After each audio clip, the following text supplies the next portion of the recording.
All right, I'm at a library right now. I am so lucky to have a library by where I work. It's not very far at all. Actually, there's a couple of them.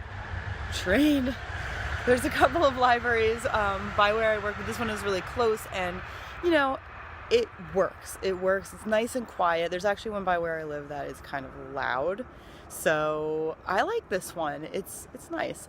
Anyway, having one of those times, I really enjoy like everything to do with writing, supporting my fellow indie authors, all kinds of stuff. And so I do a lot of different things, which I'm sure you guys have probably noticed by now.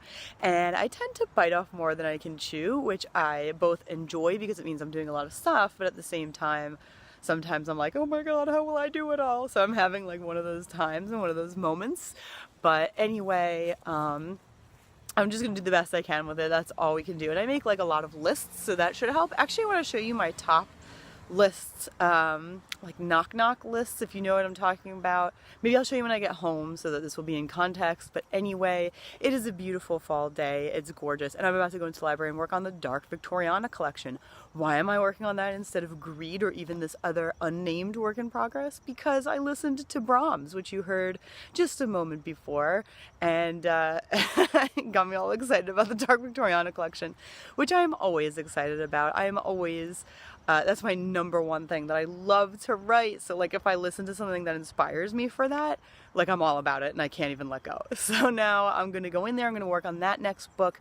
I have a number of ideas that I don't even think I've written down yet. So I'm just going to like run in there, do that, not skip the research for now. These are more like, you know, just relationship type stuff, and I'm really excited about it. So anyway, I will see you soon. Does this seem like a strange mix to anyone else? I don't know, could just be me.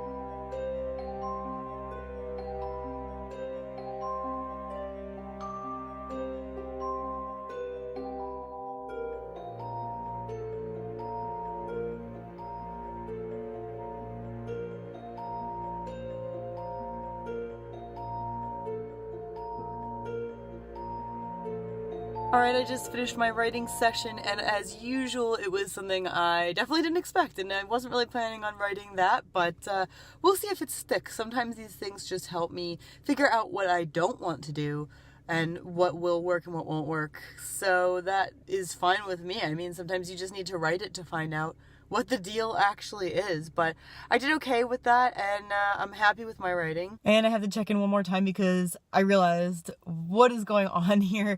I just said that I worked on a scene that I'm not really sure if I'm going to keep, and I'm not 100% sure whether it's showing me what's wrong with the character or what is not going to work or what the deal is exactly. And I just realized as I was thinking more about it that this happened last time with Lock and Key, and this feeling that I have, it's difficult to describe, is so similar, and it always means that the character I'm trying to write about, I don't know well enough. So that says to me that this character, I'm trying to make him go in one direction, and he probably isn't actually going to go in that direction. So that means I need to work out his psychology more. I need to figure out what's going on with him exactly and why, before I can really write too much more. So I'm going to show you in the next thing that you're going to see, but it's going to be hours later for me. I'm going to show you the pad that I used that worked for me last time. I'm going to tell you exactly how I used it, and that's exactly what I'm going to have to do this time. All right, so it's the end of the day, and my dog and I, hi baby. She needs a bath, but she's still adorable. So anyway, I'm home. It's at the end of the day, and I wanted to show you these two notepads that I was talking about during the rest of the vlog. But before I do that, I just wanted to say that I'm really annoyed because on YouTube, this one channel that I really like deleted itself, or was deleted. I'm not sure. It was called something like Ambient HD, and they had it was like these simple videos. It was basically this person would have a character like in a video game or something, and the character would just stand there, and like you couldn't see the character necessarily always, but it was the point that they were recording the ambiance of the game, and it came with all these really great background noises and really great visuals and stuff. And some of them were things that just happened to work really well for me that I was using for Greed and stuff like that. So I don't know like where that channel went, but don't you hate when a channel you love disappears? So anyway, I'm not thrilled with that, but let me turn this around and show you the pads that I was talking about. Okay, these are two of them.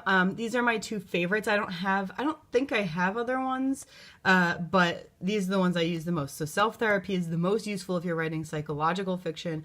Make a Decision is useful in general. And the reason I like these is not because I couldn't do this on my own, but more so that you have like a starting point if you're trying to figure stuff out. So like I was saying, one of my characters, I don't seem to really understand where he's going. I seem to want to push him in some directions he's not ready to go, or he's not going to go. And so that's where self-therapy kicks in. And I had done that for one of the characters in Lock and Key, Matthew, who refused to do things the way I wanted him until I figured him out. And then he let me do what I wanted to. But anyway, it's really good because it has like a number of fields here. Drama of the moment. I mean, these are named like to be funny and just enjoyable, but at the same time they're really useful. How do I feel about it? I just turn it into the character, and then you can check off like these different things like angry, scared, joyful, sad, powerless, stuff like that. And how do I really feel? And then it's got more options. This problem likely stems from, and this is the part that I also find extremely useful because it just gets you thinking a little bit more about where the problem, the psychology stems from. And then you've got relevant present influences and relevant past influences. And like what I had done with Matthew is I was filling them in, and then I filled in this side, and then I just started like sort of connecting the dots and figured what went with what. And an area for what it all means, and then this is just like for fun.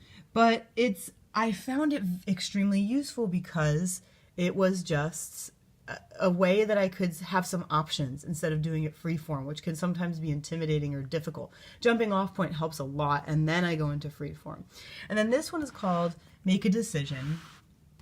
I like this one for, you guessed it, making decisions. And basically, you can use it for things like, are you sure? Are you unsure about a character doing something in particular? Are you unsure about like a subplot or a direction you want to take the ending or anything like that? And it just helps to write this out in this way. So, you can write your dilemma down. You may or may not need the date. Maybe you want to write this as a character, or you could do it as yourself, the author.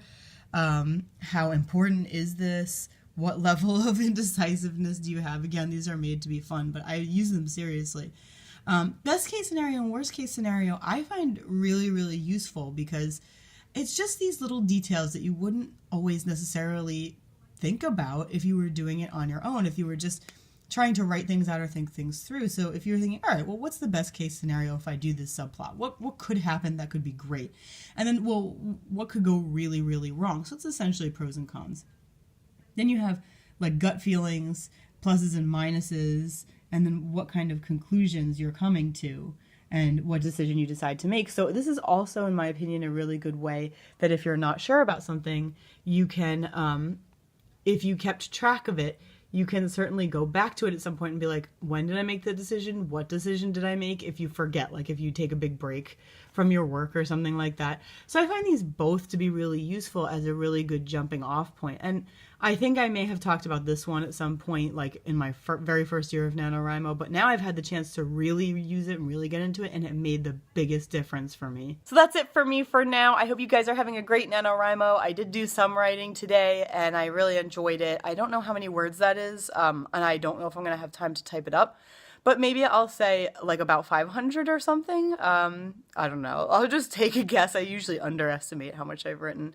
So hopefully someday I'll get to Greed. That would be nice since that's what I originally planned to do. But anyway, I hope you guys enjoyed this video. And as always, thank you so much for spending time with me.